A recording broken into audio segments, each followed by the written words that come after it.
तो हेलो दोस्तों, क्या हाल चाल। आई होप आप सभी होंगे बिल्कुल ठीक, वेल एंड फाइन। तो एक बार फिर से स्वागत आप सभी का हमारे यूट्यूब प्लेटफॉर्म पर। तो आज मैं आप लोगों को बताने वाला हूँ एटम्स एंड मॉलिक्यूल के मोस्ट एक्सपेक्टेड क्वेश्चंस। तो देखते हैं भी क्या क्या होने वाले हैं वो। ओहो, ये रहा हमारे सामने पहला क्वेश्चन। देखिए, define valency, find the valency of oxygen and aluminium. कहता है कि डिफाइन करो वैलेंसी किसकी। पहले बताओ तो वैलेंसी होता क्या है, उसका बाद बताओगे वैलेंसी ऑफ ऑक्सीजन और एल्यूमिनियम की। तो जहां पे मैंने आंसर दे रखे हैं, देखो, valency is defined as the number of electron that an element has gain or lose from its outer most shell. जैसे कि मैंने आप लोगों को अपने लेक्चर में कंप्लीट लेक्चर में बताया था कि वैलेंसी क्या होती है, gaining and losing of electron from the outer most shell is called valency. यहाँ भी वही सेम बात लिखी हुई है। वैलेंसी यानी कि बच्चों हिंदी में बोलते हैं संयोजकता। बताइए संयोजकता क्या है, और संयोजकता निकाल के दिखाइए ऑक्सीजन की और एल्यूमिनियम की। यहाँ निकालनी हमने, यहाँ पे मैंने आपको क्वेश्चन में पूरा प्योरलीफाई आंसर दे रखा है आपको कंप्लीटली। ठीक है, आप इसे देख सकते हैं। अगला क्वेश्चन हमारा, right the chemical formula of calcium phosphate, magnesium hydroxide and aluminium chloride. ठीक है, अच्छा एक और आप क्वेश्चन ऐड करिएगा इसमें, calcium bicarbonate, calcium bicarbonate, by carbonate. ठीक है, अब काफी बच्चे यहाँ सोच रहे होंगे भैया ये बाइकार्बोनेट क्या है, बाइकार्बोनेट क्या है। अच्छा आप लोग को बता दूं, एच सी ओ, एक मिनट आप लोग को बता दें, H C O three negative, इसको हम लोग बोलते हैं बाइकार्बोनेट। क्या बोलते हैं? बाइकार्बोनेट। ये मैंने अपने कंप्लीट लेक्चर में बता रखा है क्यों बोलते हैं। ठीक है, आगे आगे बढ़ते हैं। ओहो, ये क्या हो गया। चलिए देखिए आगे। Find the number of proton and neutron in the nucleus of an atom of element X which is represented as X का एटॉमिक नंबर 82 और एटॉमिक मास 207। ये क्वेश्चन मैं आपको पहले ही बता चुका हूँ, ऐसे क्वेश्चन आएंगे आप लोगों के पास। मैंने आपको बताया था नीचे साइड में क्या लिखते हैं एटॉमिक नंबर, ऊपर साइड में क्या लिखते हैं एटॉमिक मास। इस क्वेश्चन का आंसर आपको मिलेगा मेरे टेलीग्राम चैनल पर। बढ़ते हैं नेक्स्ट क्वेश्चन पे। नेक्स्ट क्वेश्चन हमारा क्या बोलता है, calculate the molar mass, calculate the molar किसका, S2 का, O2 का, Cl2 का, CO2 का, और CH4 का, C2H6 का, C2H4 का, NH3 CH3OH का। क्लियर है बच्चों? क्लियर है भैया, आ जाओ फिर आगे बढ़ते हैं। ठीक है,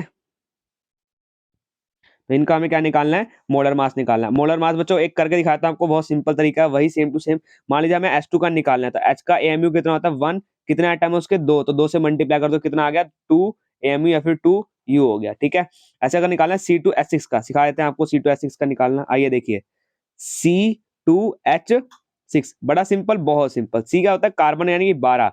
12 कितने एटम, कितने 2, 12 गुना 2 प्लस कर दीजिए, हाइड्रोजन का एक होता है, कितने एटम है 6, तो 6 कम 6 प्लस में 12 दूनी 24, कितना आ जाएगा हमारे पास आंसर 30U किसका, C2H6 का। ठीक है, इसे कर लीजिएगा, बहुत सिंपल सिंपल है सारे।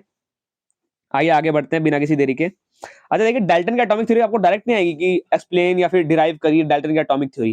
तो आपको पूछेगा कि डाल्टन की एटॉमिक थ्योरी में रिजल्ट बताइए, law of conservation of mass और लॉ ऑफ डेफिनेट प्रोपोर्शन से कौन सा रिलेट करता है। डाल्टन की एटॉमिक थ्योरी में हम 6 थ्योरी पढ़ी थी, उन 6 थ्योरी में से मैंने आपको बताया था कौन कौन सी 2 थ्योरी इन दोनों से रिलेट करती है। तो यही है, law of conservation of mass, law of definite proportion से कौन कौन सी थ्योरी रिलेट करती है वो आपको बताना है। तो मैंने इसका आंसर बाय द वे दे दिया है। ठीक है, आइए देख लेते हैं। The postulate of Dalton atomic theory, which is result of the law of conservation of mass, is mentioned. Atom are individual particle which cannot be created nor be destroyed. जैसे कि हमने पढ़ा था, लॉ ऑफ डेफिनेट प्रोपोर्शन को कौन सा करता है, लास्ट वाली theory, six theory of the Dalton theory. ठीक है, atom combined in the ratio of small whole number from compound and the relative number kind atom are constant in a given compound. मैं आपको पहले सबका मतलब बता चुका हूं, जिन्होंने मेरा लेक्चर नहीं देखा हो प्लीज जाके लेक्चर देख लें, आपको A to Z सारी बातें क्लियर हो जाएंगी अपने आप। ठीक है, एक क्वेश्चन मेरा बड़ा मन था इसलिए मैंने दे दिया, define polyatomic, sorry what are polyatomic ion, give example. ये आपको मेरे नोट्स में अवेलेबल है, जो कि नोट्स आपको टेलीग्राम पे अवेलेबल है। ठीक है, अगर आप कोई भी और डाउट रह जाता है तो ऐसे ही मेरे कमेंट सेक्शन में डाल के पूछ लीजिएगा। और हाँ प्लीज, जिन्होंने मेरे टेलीग्राम चैनल ज्वाइन नहीं किया जल्दी जाइए टेलीग्राम चैनल को हमारे ज्वाइन करिए। ठीक है, वहां पे आपको बहुत सारा यूजफुल मटेरियल मिलेगा क्लास 9 10 से रिलेटेड। ठीक है, आइए नेक्स्ट क्वेश्चन देखते हैं हमारे पास। आइए, बहुत ही अच्छे क्वेश्चन है, आप ध्यान से देखिएगा इन्हें। ठीक है, चलिए पिंक कलर ले लेते हैं।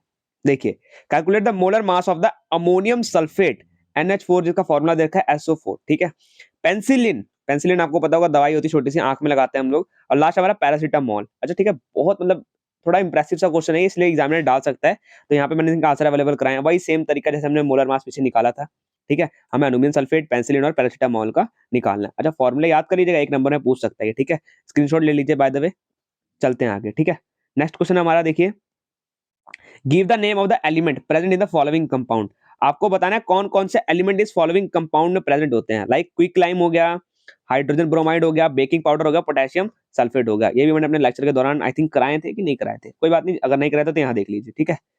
देखिए क्विकलाइम कंपाउंड है, इसका केमिकल फॉर्मूला क्या होता है, CaO, कैल्शियम ऑक्साइड जिसे हम बोलते हैं। तो नॉर्मल से इसमें दो एलिमेंट होंगे, कैल्शियम और ऑक्सीजन।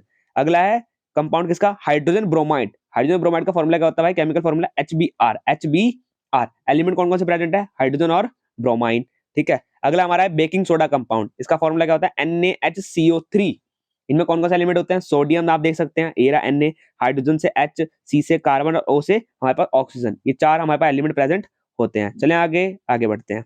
अगला हमारा पोटेशियम सल्फेट। पोटेशियम सल्फेट का फॉर्मूला क्या होता है, K2SO4। तो नॉर्मल सी बात है, तो इसमें क्या हमारे पास एक है पोटेशियम यानी कि K, S यानी कि सल्फर, O यानी कि ऑक्सीजन। आई होप आप लोग को ये क्लियर हो गया होगा। बढ़ते हैं नेक्स्ट क्वेश्चन पे। अभी लास्ट क्वेश्चन होने वाला है आज का, ठीक है। Calculate the molar mass of the following substance. अब भैया आप लोग बोल रहे हो मैं मोलर मास के क्वेश्चन में सारे क्यों दे रहा हूँ, देखो मोलर मास में थोड़ा सा इंपॉर्टेंट टॉपिक है, एग्जामिनर बना देता है इसके ऊपर, ठीक है। तो इसलिए देख लीजिए एक बार ना। एक है इथाइन का C2H2, सल्फर S8, फोस्फोरस का P4 हमारे पास। फोस्फोरस का देखो एटॉमिक मास यूनिट दे रखा है आपको, 31 होता है। HCl यानी कि हाइड्रोक्लोरिक एसिड, मैंने आपको बता रखा है HCl कहाँ प्रेजेंट होता है, हमारे स्टमक में, ठीक है। नाइट्रिक एसिड का होता है HNO3। आइए अब इनका मोलर मास का ये मैंने आंसर दे रखे हैं, आप स्क्रीनशॉट ले सकते हैं आराम से। आइए नेक्स्ट क्वेश्चन देखते हैं। व्हाट इज द मास, इस बार ना मास निकालना है किसका, 1 mole of nitrogen atom, 4 mole of aluminium atom, 10 mole of sodium sulphate. देखिए बड़ा सिंपल है, बहुत सिंपल तरीका, आइए सिखा देते हैं आपको। देखो 1 मोल ऑफ नाइट्रोजन आपको पहले ही पता भाई 14 ग्राम होता है, नहीं 14 ग्राम। अब कह रहा 4 मोल ऑफ एल्यूमिनियम एटम, ठीक है। एल्यूमिनियम का एक एटम का मास कितना होता है, 27। अब 4 से मल्टीप्लाई कर दो कितना आ जाएगा, 108 ग्राम। देखो सिंपल सिंपल चीजें ये सब, ठीक है। एक मिनट ना, आइए नेक्स्ट देखिए। अब mass of 10 mole, mass of 10 mole sodium sulphate निकालो, पहले सोडियम सल्फेट का निकाल लो भाई पूरा, इसे मल्टीप्लाई कर देना 10 से एट द एंड, ठीक है। सोडियम सल्फेट का यहाँ मैंने मास निकाल लिया, ये देखिए आपके सामने, ठीक है। Na कितना, Na मतलब 23, कितना एटम है, देखो 2, 23 मल्टीप्लाई 2, ऐसे यानी कि सल्फर, सल्फर का एक कितना होता है 32, को प्लस कर दो इसमें। O यानी कि ऑक्सीजन, O यानी कि ऑक्सीजन कितना एटम है, यहाँ पे 3 एटम है, तो मल्टीप्लाई कर दो 3 से। सेम टू सेम देखो जैसे मैंने यहाँ पे किया है, ठीक है, यहाँ पे आपको क्लैरिफाई हो जाएगा, क्लियर है। इनको मल्टीप्लाई प्लस करके आप जो भी करोगे तो आपके पास आंसर कितने आने वाला है, सोल्यूशन आंसर आएगा 126। नॉर्मल से ज्यादा 10 मोल का निकालना तो मल्टीप्लाई बाय 10 कर दिया मैंने, ठीक है। कितना आ जाएगा आपका 1260 ग्राम। देखिए बहुत सिंपल सिंपल क्वेश्चन है, बहुत ही ज्यादा, ठीक है। मतलब कुछ भी नहीं इन क्वेश्चन में, आप ध्यान से अगर इन क्वेश्चन को करने बैठेंगे तो आराम से आपसे बन जाएंगे, ठीक है। और ना अगर आप छोटा सा अगर मेरी बात मानते हैं, थोड़ा भी सुनते हैं, तो प्लीज एक क्वेश्चन जरूर करिएगा, ठीक है।